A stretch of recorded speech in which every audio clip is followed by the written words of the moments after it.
You know how they say every family has its secrets? The small ones, tucked away in the back of a drawer. The kind you sense but never really see. I used to think ours was a quiet house, a peaceful house. But I've learned that the quietest houses are often built on the loudest silences. And our silence was a man. The man I called my father for 32 years. The day I found out, there was no dramatic confrontation. No stormy night, no slammed doors.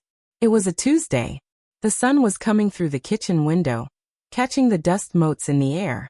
I was making tea. My mother was sitting at the table, her hands folded around her own cold cup. And a piece of paper, a simple, creased, official-looking piece of paper, lay between us. It was my original birth certificate. I'd needed it for a passport application. She'd been looking after it for me. I picked it up, my eyes scanning the familiar details.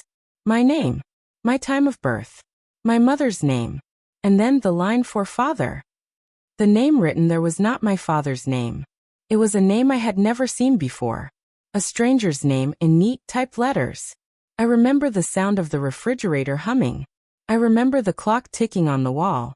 I remember looking at my mother, her face as pale as the china cup in her hands. I didn't shout. I didn't cry. I just pointed to that line, my finger trembling just a little. "Mom," I said, and my voice sounded like it belonged to someone else. "Who is this?" She didn't look at me. She looked at her hands, at the wedding band she still wore, though my father, the man I thought was my father, had passed away 5 years before. When she finally spoke, her voice was a whisper, worn thin by 15 years of holding back the tide. "I was going to tell you," she said. "I was always going to tell you." But she hadn't. For 15 years since the day that man, my father, was buried, she had let me live in a story that was only half true. The foundation of my life, my sense of where I came from, who I was, it had a crack running right through its center. And she had known. All that time, she had known. To understand the weight of that silence, you have to understand the man I called Dad. His name was Robert. He was quiet, steadfast, a man of few words but constant presence. He worked as an engineer. His hands were always clean, his shirts always pressed. He wasn't the kind of father who played wild games or told big jokes. His love was a practical thing. It was in the way he fixed my bicycle chain without me asking. It was in the lunchbox notes, always the same. "Dear best. Love, Dad." It was in the quiet pride in his eyes when I graduated. A pride he never voiced but I could always feel. We were a family of 3. A small, tidy unit. My mother, Eleanor, was the warmth to his steady calm. She filled our home with the smell of baking, with music, with questions about my day. They seemed perfectly matched. He was her anchor, she was his light. I never, not once, heard them raise their voices at each other. Their arguments were silent things, resolved with a look, a touch on the arm. I grew up feeling secure, wrapped in a blanket of their quiet, dependable love. But there were curiosities. Little things that, as a child, you notice but don't question. Like the fact that in all our family albums, there were no pictures of my mother pregnant with me. There was a photo of them holding a baby, me, in a hospital room, but my mother looked tired, yes, but also strangely sad. My father looked solemn, protective, his arm around her shoulders. That I once asked, in grade school, why I had my mother's light hair and my father's eyes were so dark. "You got the best of both of us." My mother had laughed, a little too quickly. My father had just nodded and gone back to his newspaper. And then there were the medical forms. Whenever we had to fill out family history at the doctor's, my mother would always take the clipboard. "I know all this," she'd say. I never thought twice about it. My father died suddenly of a heart attack. It was a shock that left our house hollow. In the grief that followed, my mother and I clung to each other. We talked about him constantly, sharing memories, holding on to every detail. It was in those raw, painful months that I felt closest to him, to his legacy. I started wearing his old watch. I quoted his simple sayings. "Do your best," I'd mutter to myself before a big meeting. I was in every way I knew how Robert's son. And my mother, she encouraged it. She'd smile when she saw the watch. She'd finish his sayings. "He was so proud of you," she'd say, her eyes glistening. "You are so much like him." I built the entire architecture of my adulthood on that idea. On being Robert's son. My choices, my values, the man I tried to be. It was all a tribute to him. To the quiet, good man who raised me. The first real tremor came about 2 years after my father's death. I was getting serious with my girlfriend, Sarah. One evening, over dinner at my mother's, Sarah asked a harmless question. So, did Robert propose in some super romantic way? She asked my mother, smiling. My mother's fork stilled on her plate. She gave a small, tight smile. Oh, it was a different time. It was simple. She changed the subject to the wedding plans. Later, I helped my mother clear the table. You okay, Mom? I asked. You seemed a little off when Sarah asked about the proposal. She was washing a plate, her back to me. The water ran over her hands for a long moment. It just brings back a lot of memories, she said softly. Some of them complicated. Grief is a funny thing. It highlights the happy times, but it also reminds you of the hard ones. I put an arm around her. I miss him too. She leaned into me, but her body was tense. I know, sweetheart. I know. The second tremor was more physical. Sarah and I were expecting our first child. The miracle of it made me think deeply about lineage, about what I would pass on. I became fascinated with genealogy. I bought one of those DNA testing kits, just for fun. Wouldn't it be cool to see where we come from? I said to my mother, showing her the box. The color drained from her face. It was so sudden, so complete, it was alarming. Why would you do that? Her voice was sharp, almost fearful. Those things they're not private. They sell your information. And what does it matter? You know who you are. You're my son. You're Robert's son. I was taken aback. Mom, it's just a bit of fun. A lot of people do it. Please, she said. And her hand reached out, gripped my wrist. Please don't. For me. Throw it away. It was so unlike her, this burst of near panic. To keep the peace, I put the kit in a drawer and forgot about it. But I didn't throw it away. Her reaction planted a tiny, silent seed of doubt. Why was she so afraid of what a simple test might show? The doubts began to whisper. I started noticing other things. The way she would sometimes look at me, not with a mother's love, but with a kind of deep, aching regret. The way she never, ever talked about her life in the year or two before I was born. It was a blank wall. If I asked, she'd say, "Oh, it was boring. I worked at the library. I met your father." And that was it. I began to have a strange feeling, a sensation of living in a room where one of the walls was a painted curtain, and behind it, I could sense a space, a whole other room I was not allowed to enter. One afternoon, I was looking for a photo of my father as a young man, to show Sarah. I went through the old boxes in my mother's attic. Under a pile of my childhood drawings, I found a small, locked wooden box. It was simple, unassuming. I'd never seen it before. I picked it up, and something inside shifted with a soft, papery sound. When I brought it downstairs, my mother froze. "Where did you find that?" "In the attic." "What's in it?" "Nothing important," she said too quickly. "Just old papers.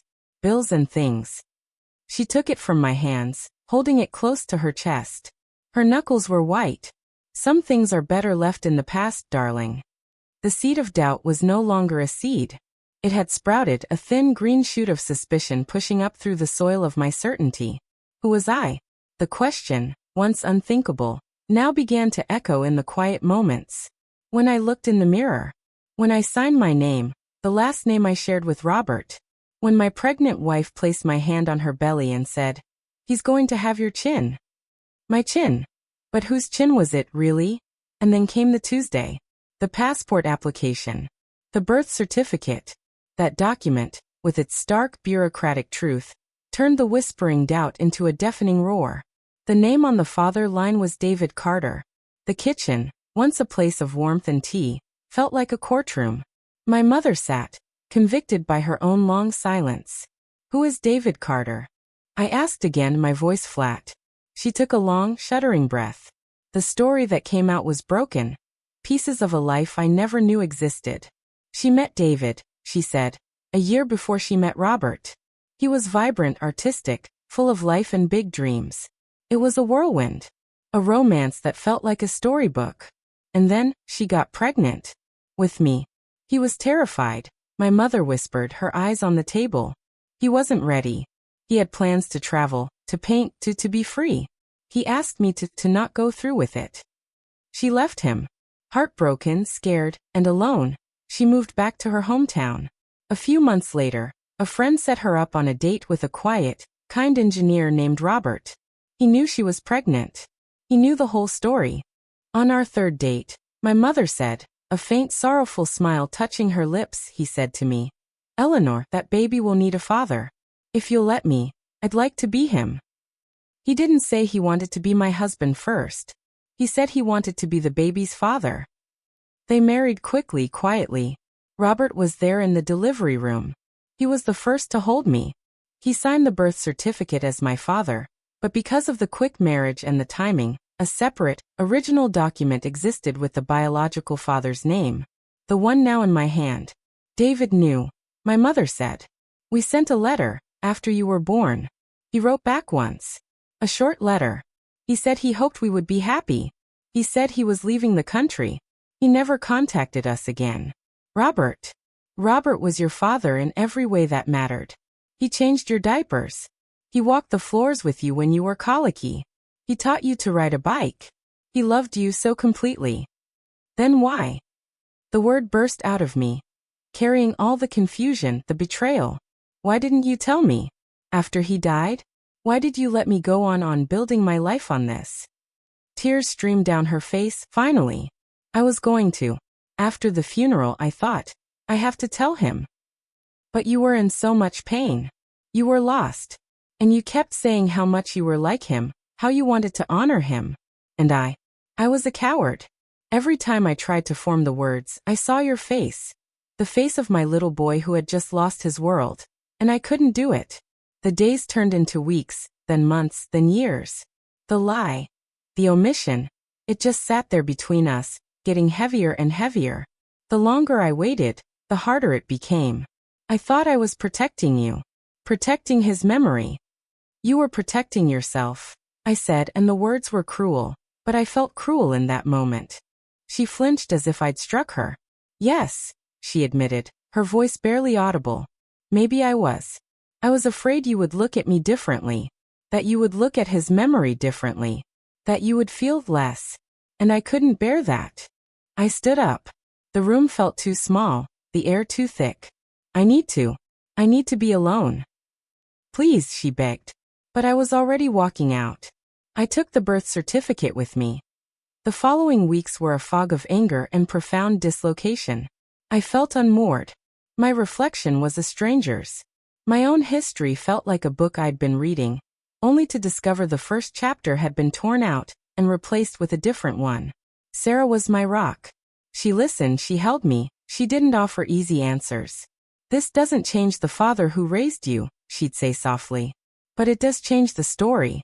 And you're allowed to grieve the story you thought was true." I was grieving. I was grieving for Robert all over again, but with a new, complicated pain. Had I ever truly known him? Had his love, so steady and quiet, ever been tinged with a secret sadness? I remembered the way he'd sometimes just watch me, a thoughtful, deep look in his dark eyes. Was he seeing her, David? Or was he just seeing his son? The anger towards my mother was a hot, tight coil in my chest. Every "I love you" from my childhood felt revisionist. Every memory felt suspect. How could she have carried this, sat across from me at 1,000 meals, known this fundamental truth about my existence, and never spoken? But then in my lowest moment, sitting in the nursery we were painting for our baby, a new thought crept in. A thought about silence. I had a secret now too. A huge, life-altering one. I looked at Sarah's sleeping form. I looked at the ultrasound picture taped to the wall. My son. And I knew, with a chilling certainty, that I would do anything, to protect him from pain. To give him a stable, happy story. Would I lie? Would I hide a difficult truth to preserve his peace, his identity? The honest answer, which shamed me, was, I might. The instinct to protect your child is a terrifying, powerful force. I began to see my mother's silence not as a malicious lie, but as a fortress. A badly built, crumbling fortress, but a fortress built around me. She had chosen, every single day for 15 years, to bear the weight of that secret alone, because she believed the weight of knowing would be heavier for me. I also thought of Robert, the man who chose. He walked into a situation that wasn't his and said, "This is mine now. This child is my responsibility, my joy, my son." That is not a small act. That is the most profound kind of love. A love that is a decision, renewed every day. Biology is an accident. Fatherhood is a choice. And he chose me unequivocally. One evening, I drove to my mother's house. The lights were on. I saw her silhouette moving in the kitchen alone. She looked so small. I walked in. She turned, and her eyes were wide with fear and hope. I didn't say anything at first. I went to the cupboard, took out 2 cups, and made us both tea, just like on that Tuesday. I placed her cup in front of her and sat down. "Tell me about David," I said. Not as an accusation. As a question. She was startled. She searched my face. "What do you want to know?" "Anything. Everything you remember." And so she talked. She told me about his laugh, how he wanted to be a painter, how he loved Bob Dylan and hated celery. She told me the painful parts too, his fear, his abandonment. She showed me the one letter he'd sent. It was polite, distant, final. She was giving me the missing pieces, not to hurt me, but because I had asked. Because I had a right to them. When she finished, the air felt clearer. The hidden room was no longer hidden. It was just another room, full of old, dusty furniture and faded pictures. "I'm still so angry, Mom," I said honestly. "I know," she whispered. "I'm angry at myself. But I think I understand why you did it. It doesn't make it right. But I understand." She reached across the table, and after a moment, I placed my hand in hers. We sat there, in the quiet, with the truth finally out in the open. Heavy but shared. My son was born 6 months later. We named him James Robert. My mother was the first person I called after Sarah and the baby were settled. She came to the hospital, her eyes full of a new kind of tears. Tears of pure, uncomplicated joy. She held her grandson, her face glowing. "Hello, little one," she cooed. I watched them. I thought about the cycles we repeat, and the cycles we break. My son would know his story, the whole story, when he was old enough. It would be part of his history, not a secret shadow over it. I am Robert's son. He raised me. He shaped me.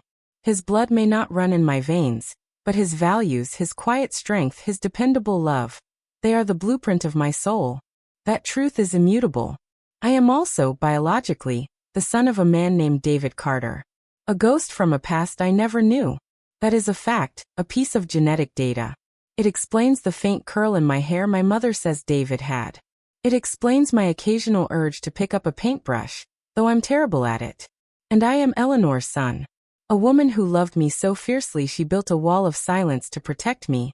And who loved me enough, finally, to tear it down with her own hands, brick by painful brick. The silence lasted a decade and a half. It left its scars. But in its breaking, I found a more complicated, more resilient kind of love. A love that isn't based on a perfect story, but on imperfect people doing their best, sometimes failing, and choosing, always choosing, to find their way back to each other. Family isn't just the story you're born into. It's the story you choose to keep telling, even when you discover the pages are different than you thought. It's the courage to edit, to add new chapters, and to read it all, the beautiful and the painful, with an open heart.